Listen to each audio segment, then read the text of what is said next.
František Murín, učiteľ strednej odbornej školy lesníckej Tvrdošín, sa síce narodil v Bojniciach, ale jeho srdce patrí na Oravu.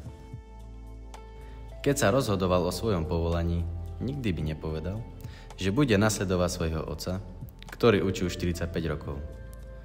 Svoju pedagogickú kariéru začal ako 23-ročný na strednom odbornom učilišti poľnohospodárskom v Prievidzi.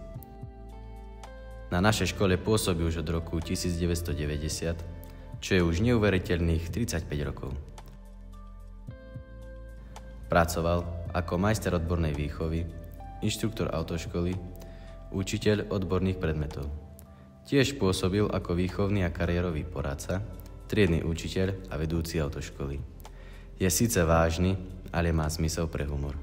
S jeho pokojom vie zvládnuť aj náročné výchovné situácie a dokáže pochopiť správanie žiakov.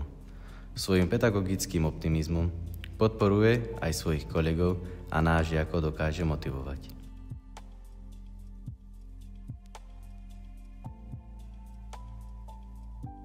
Láska k ľuďom a prírode mu predurčila jeho povolanie, ktoré je zároveň jeho poslaním.